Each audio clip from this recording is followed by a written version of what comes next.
क्या हाल है दोस्तों। आप सभी लोगों का एक बार फिर से आपके अपने चैनल पीसेस प्रयास पर स्वागत है। आज के इस वीडियो में हम लोग पहले ही आपको बता दे रहे हैं कि किस विषय पर चर्चा होने वाली है। इसमें हम लोग उन विद्यार्थियों के से रिलेटेड बात करेंगे जो दोनों परीक्षाएं दे रहे हैं, यानी कि आपकी यूपी पीसीएस की प्रारंभिक परीक्षा और बिहार पीसीएस की प्रारंभिक परीक्षा दोनों परीक्षाएं दे रहे हैं। उन विद्यार्थियों के लिए यह वीडियो उपयोगी होने वाला है। तो ऐसे जो भी दोस्त इस वीडियो को देख रहे हैं वो लोग पूरा देखें, ज़रूर उन लोगों को कुछ ना कुछ इससे फ़ायदा ही होगा। ठीक, सबसे पहले हम लोग कुछ चीज़ें इसमें समझ लेते हैं। जो आपकी एग्ज़ाम डेट है यूपी पीसीएस की वो 22 दिसंबर को है और बिहार पीसीएस की आपको 23 दिसंबर को आपका पेपर होगा। यूपी पीसीएस में जहां आपको सीसेट का पेपर अलग देखने को मिलता है और जीएस का पेपर आपका अलग होता है, वहां बिहार में आपका सिर्फ एक ही पेपर होता है। यूपी पीसीएस में आपको 150 प्रश्न देखने को मिलते हैं जीएस में और 100 प्रश्न देखने को मिलते हैं सीसेट में। बीपीएससी में आपको 150 क्वेश्चन देखने को मिलते हैं। ठीक, जो आपका सीसेट वाला सेक्शन होता है दोस्तों, क्वालिफाइंग होता है, जिसमें आपको 33% मार्क्स लाने होते हैं, जिसकी एक कंप्लीट स्ट्रेटजी जो मैंने आपको पहले ही बता रखी है चैनल पर, तो बार बार चीज़ों को रिपीट करके टाइम वेस्ट करने का कोई मतलब नहीं है। आप लोग उस वीडियो को देख लें, आसानी से आपको सीसेट से रिलेटेड सारे डाउट्स आपके क्लियर हो जाएंगे। दूसरा जो आपकी जीएस का है वो भी आपका 200 नंबर का आपका पेपर होता है, जिसमें आपके 150 प्रश्न पूछे जाते हैं। लगभग आप देखेंगे तो एक प्रश्न आपका 1.33 नंबर का होता है। ठीक, और बिहार वाले पेपर में क्या होता है कि 150 प्रश्न होते हैं और 150 नंबर का होता है। इसमें अलग से कोई पेपर नहीं होता है सीसेट का, बल्कि जीएस वाले सेक्शन में ही 10 से 12 क्वेश्चन लगभग मैथ और रीजनिंग से मिलजुल करके आते हैं। ठीक, बात करी जाए अगर निगेटिव मार्किंग की, तो आपको यूपी पीसीएस में 1/3 की निगेटिव मार्किंग देखने को मिलती है और बिहार पीसीएस में आप लोगों को 1/4 की निगेटिव मार्किंग देखने को मिलती है। तो ये मोटा मोटा हम लोगों ने एग्जाम पैटर्न के बारे में समझा और कब है आपका एग्जाम, ये सारी बातें हम लोगों ने देख ली।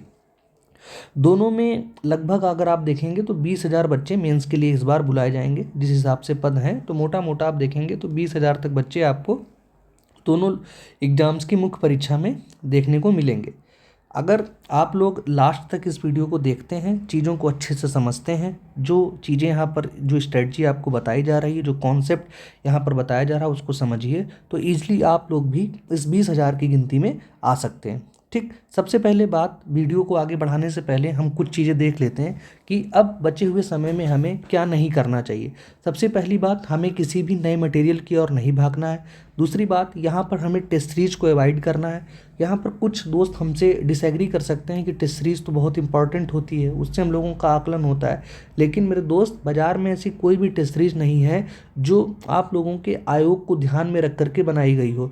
उन लोगों ने बस डिफ़िकल्टी लेवल बढ़ाने की कोशिश की है, या उन्होंने यूपीएससी की तरफ उनका टिल्ट जो रहता है वो ज़्यादा रहता है, ना कि स्टेट पब्लिक सर्विस कमीशंस की तरीके से वो लोग क्वेश्चंस को फ्रेम करते हैं। इसीलिए आपके लिए जो सबसे बेस्ट तरीका रहने वाला है टेस्ट सीरीज को जो आपको रिप्लेस करेगा, उसकी बात अभी हम लोग करेंगे, उसको देखते हैं, आगे देखेंगे हम लोग।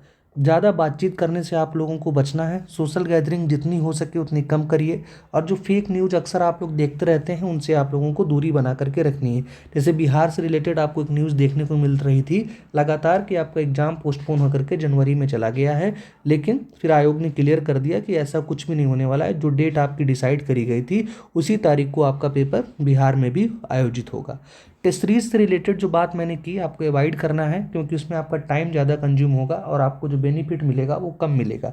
उसके स्थान पर आपको क्या करना है, लगभग 35 सालों का प्रीवियस ईयर क्वेश्चन दोनों राज्यों का, चाहे आप यूपी पीसीएस दे रहे हो या बिहार पीसीएस दे रहे हो, दोनों राज्यों का आपको प्रीवियस ईयर लगभग 35 साल का, अगर आप बिहार का देखेंगे तो किरण की आती है, किरण पब्लिकेशन की, उससे आप लोग कर सकते हैं। और आपका एक दूसरा आता है यूथ का, वो आपका आता है इसमें क्या नाम, यूपी पीसीएस के लिए आप लोग यूथ का या घटना चक्र का कर सकते हैं। उससे आप लोग पूरे 35 साल का जो प्रीवियस ईयर है उसको डेली प्रैक्टिस करिए।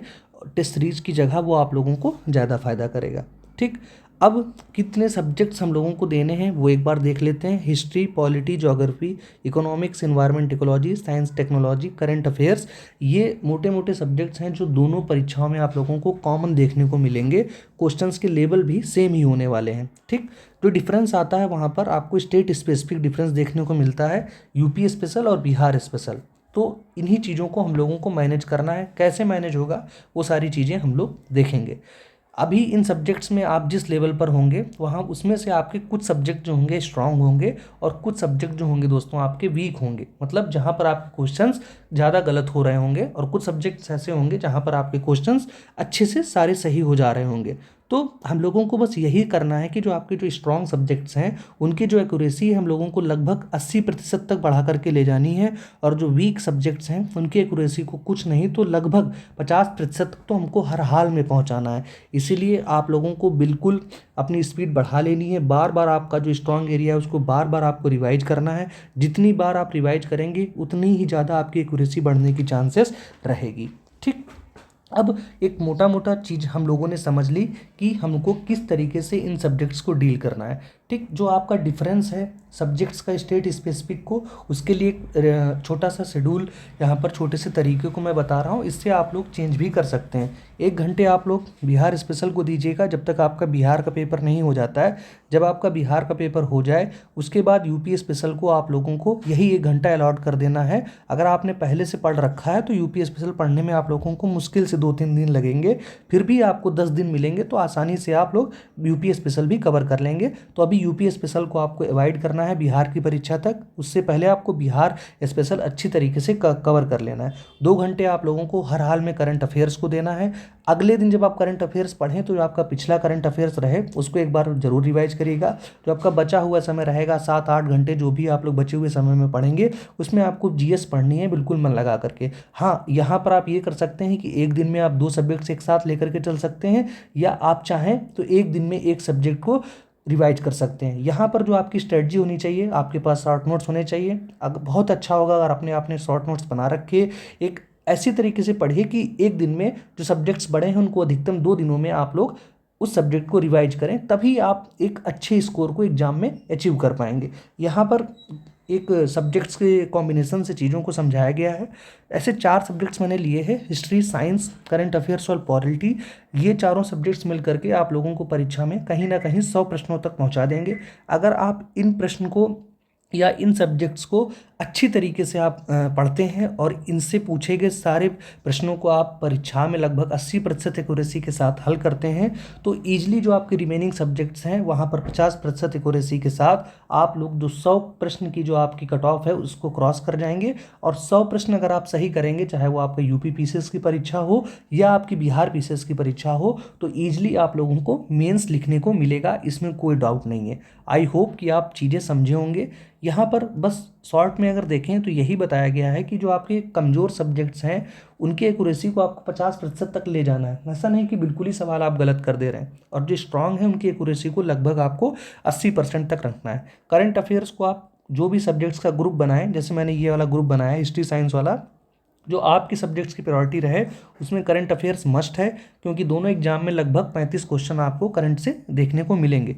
बाकी जो सब्जेक्ट्स रहें वो ऐसे सब्जेक्ट्स होने चाहिए जिनकी प्रश्नों की जो संख्या होती है वो एग्जाम में अधिक होती है। इसीलिए मैंने हिस्ट्री, साइंस और पॉलिटी को लिया है, क्योंकि आसानी से मिल करके आप लोगों को 100 प्रश्नों तक पहुंचा देंगे। अगर फिर भी आप लोगों को कोई डाउट रह जा रहा है तो आप लोग कमेंट बॉक्स में अपनी समस्या लिखिए, उसका हल आप लोगों को जल्द से जल्द दिया जाएगा। और भी कोई आप लोगों के मन में अगर क्वेरी है तो विभिन्न सोशल मीडिया प्लेटफॉर्म्स की लिंक्स आपको डिस्क्रिप्शन बॉक्स में मिल जाएगी, आप लोग डायरेक्टली हमसे वहां पर कांटेक्ट कर सकते हैं। आप लोगों को जल्द से जल्द सॉल्यूशन प्रोवाइड कराया जाएगा। धन्यवाद दोस्तों, मिलते हैं हम लोग अपनी नेक्स्ट वीडियो में। अपना प्यार और सपोर्ट ऐसे ही बनाए रखें।